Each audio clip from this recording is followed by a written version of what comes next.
All right, everyone, welcome to the office. This is Boswell 129, so if you ever come through Boswell here on the main campus of North Idaho College, you'll get to my office. So today, lecture number 1 here for MUSI 100, section 201.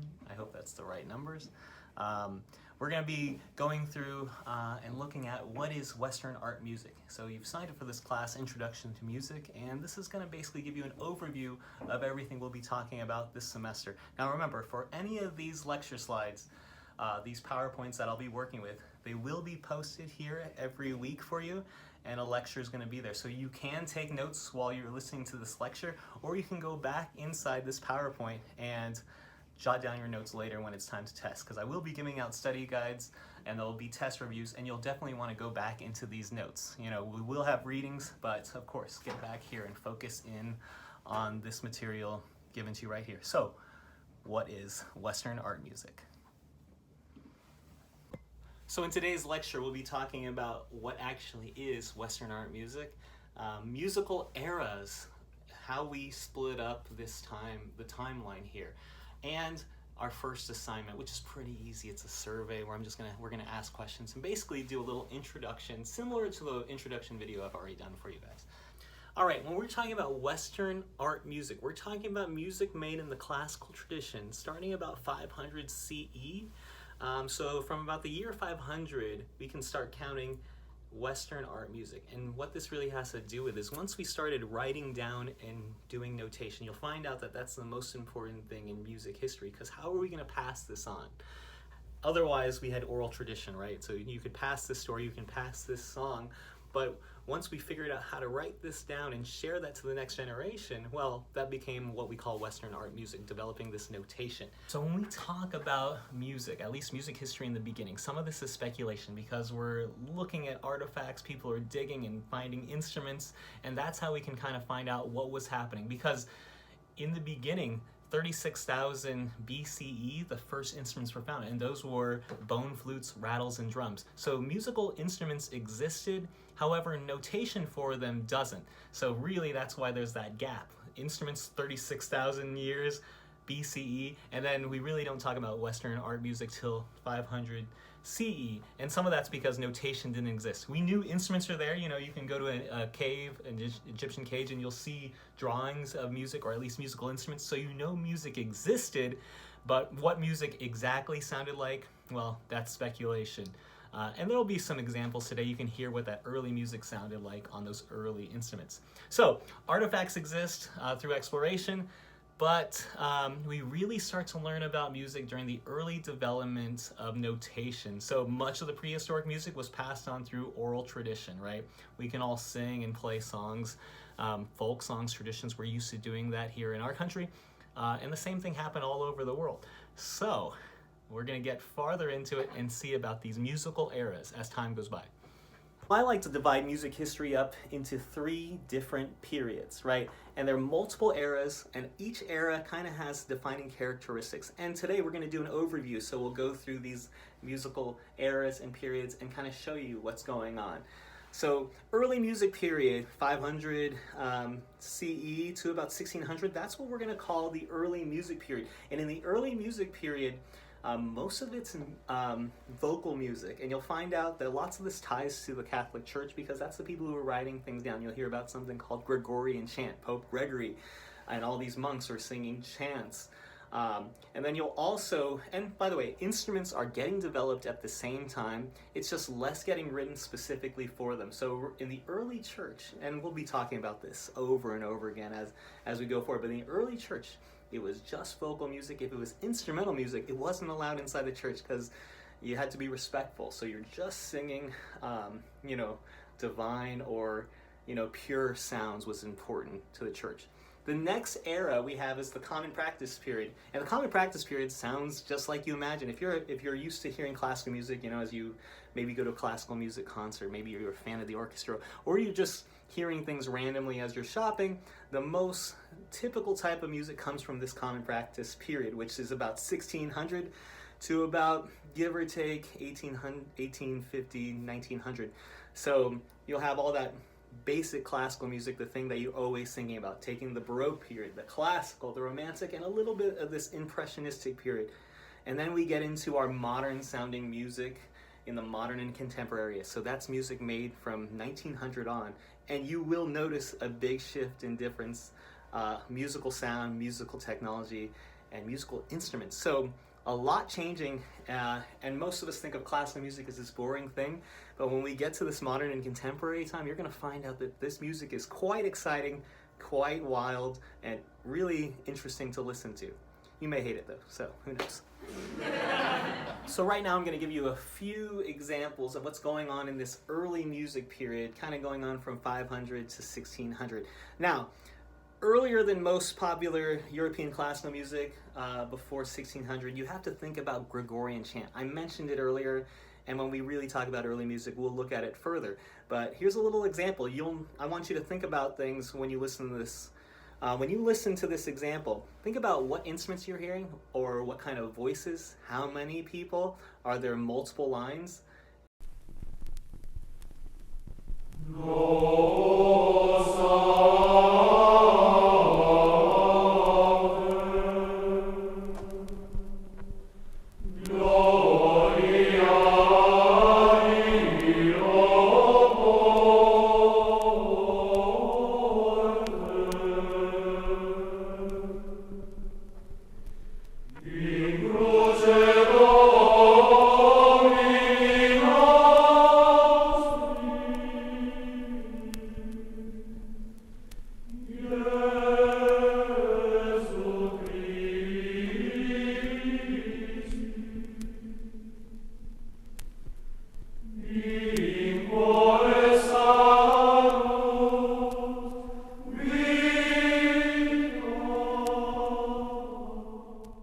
To another example from a later half of this early music period, and you'll find out that there's actually a giant amount of, a big amount of advancement here between just having basic one-line music and multiple lines going at the same time, and that's the idea of polyphony. So let's listen to a little bit of Guillaume Dufay for that at the later end of the early music period.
In the common practice period, they're going to sound like common sounds. You're going to hear music from people that you're used to hearing about. If you're not familiar with classical music, it's no problem. in the common music practice, you're hearing people by the names of Beethoven, Chopin, Mozart. So all these people, familiar names, even familiar faces. At least you'll see some of their paintings around and their music still being played along. So let's just hear some of this calming stuff. When I play these examples, I'm positive if you were in my class, you'd be like, oh, I've heard this before. And if you haven't, it's okay. You're in class. You're here to learn. So here's a little bit of Beethoven.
Now remember, these periods or these musical eras, they're pretty wide-ranging, right? If I'm talking about common practice period, I'm talking about something 1600 to about 1900. And if you can imagine, a lot happened all over the world in those 300 years. So if you remember what Beethoven was sounding like in the middle of this era, and then what happens right around the 20th century, you'll notice that music has changed a good amount, focusing on smaller instrumentation maybe, almost jazz harmonies. Think about jazz showing up in the United States in the 1900s. That music was so powerful that it made it across to Europe, and some of that music was getting written into the classical music. So we'll also listen to a little bit of Debussy, and in many cases, this is another familiar one from this common practice period.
contemporary period, basically 1890 to the present. Things change, things get dramatic. You might have heard of something called Stravinsky, Rite of Spring. Or you might have heard of Gershwin doing American Paris or Rhapsody in Blue, some of these jazz-influenced classical pieces.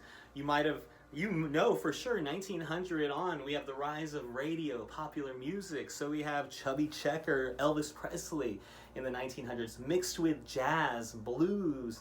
Also, rock and roll, 1950s on, the world changes. And then, of course, hip-hop going on. So in the 1900s to now, wild stuff going on. We're not just all about classical written music, we're also infusing some of these modern techniques into our classical music. Now, just so you know, classical music isn't always this nice fluffy thing, right? That's nice and easy to listen to. People are experimenting.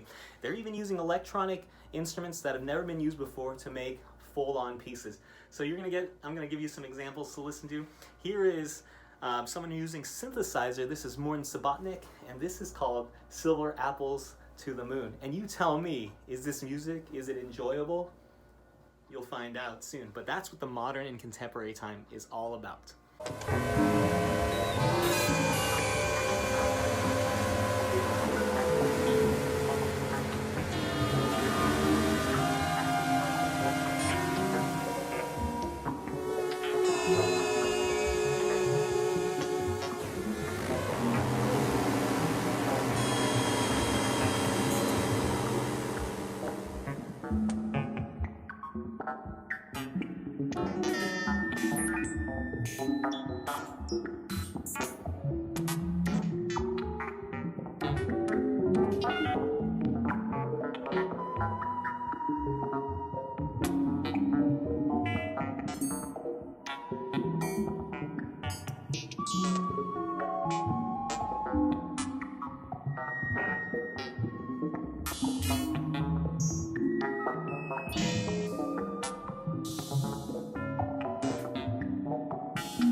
And since this is day number 1 of hearing lectures and everything, I always like to have my students watch this video from Benjamin Zander. He's a pianist, composer, conductor, and he talks about what music is, or at least how we see music in our world. Some just food for thought as we get going here in Survey of Music. The situation in the classical music world, because there are some people who think that classical music is dying. And there are some of us who think you ain't seen nothing yet. And rather than go into statistics and trends and tell you about all the orchestras that are closing and the record companies that are folding, I thought we should do an experiment tonight. An experiment. Actually, it's not really an experiment because I know the outcome.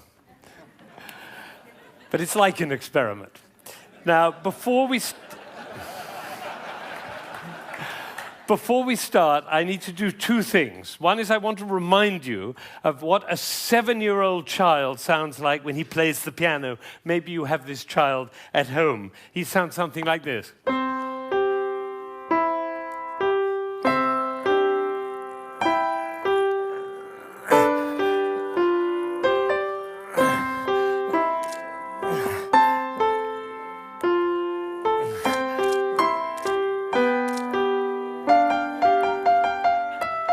I see some of you recognize this child. Now, if he practices for a year and takes lessons, he's now 8 and he sounds like this. And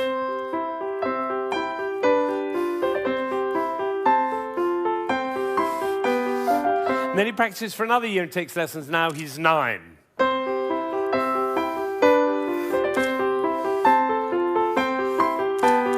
And then he practices for another year and takes lessons, now he's 10.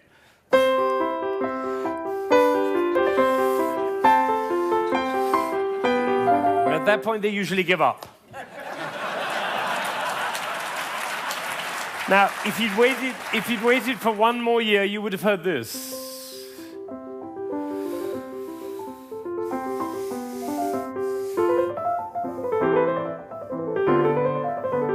Now, what happened was not maybe what you thought, which was he suddenly became passionate, engaged, involved, got a new teacher, he hit puberty, or whatever it is. What actually happened was the impulses were reduced. You see, the first time he was playing with an impulse on every note.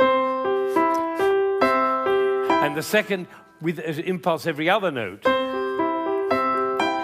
You can see it by looking at my head. The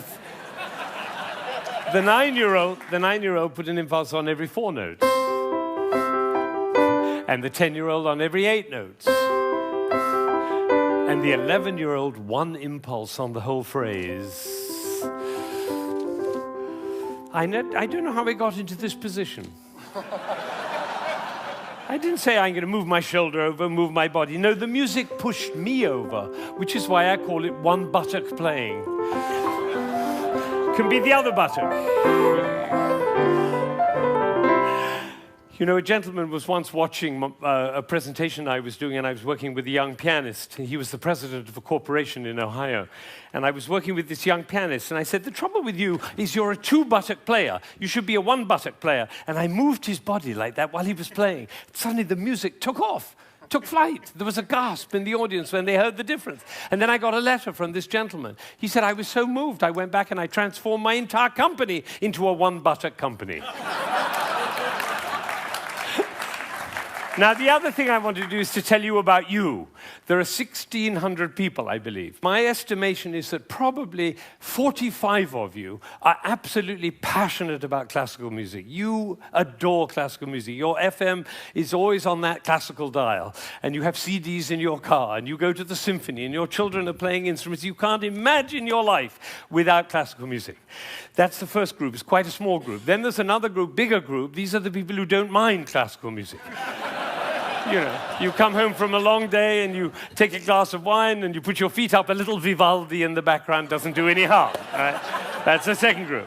Now comes the third group. These are the people who never listen to classical music. It's just simply not part of your life. You might hear it like secondhand smoke at the airport, but and maybe a little bit of a march from Aida when you come into the hall, but otherwise you never hear it. That's probably the largest group of all. And then there's a very small group. These are the people who think they're tone deaf. Amazing number of people think they're tone deaf. Actually, I hear a lot, my husband is tone deaf. Actually, you cannot be tone deaf. Nobody is tone deaf. If you were tone deaf, you couldn't change the gears on your car, in a stick-shift car. You couldn't tell the difference between somebody from Texas and somebody from Rome. And the telephone. If your mother calls on their miserable telephone, she calls and says, hello. You not only know who it is, you know what mood she's in. You have a fantastic ear. Everybody has a fantastic ear. So nobody is tone deaf. But I tell you what, it doesn't work for me. It'll be your first assignment, 10 points. Remember, homework's going to be 10% of your grade. So just make sure to tell me about yourself, what you're studying, what's your experience in music. It might not be the same as mine. You might not have learned classical music. Maybe you play guitar. Maybe you're a singer-songwriter. But you're not a music reading fan, so you're just looking to learn more about music. So make sure you do that, and we'll continue on the class. The next lecture is going to be about musical elements. So if you're a musician, you'll want to maybe just refresh on it, listen to the things I'm going to talk about in the next video. And also, you might want to look at the first 4 chapters of your book, because that's where it gives you information about rhythm, pitch, dynamics, all those musical elements. And I'll be walking you through those in the next video. But if you're not familiar, actually open up the book and look at those first 4 chapters of the Electronic Enjoyment of Music book. All right, guys, this is the end of video 1, and I'll see you soon.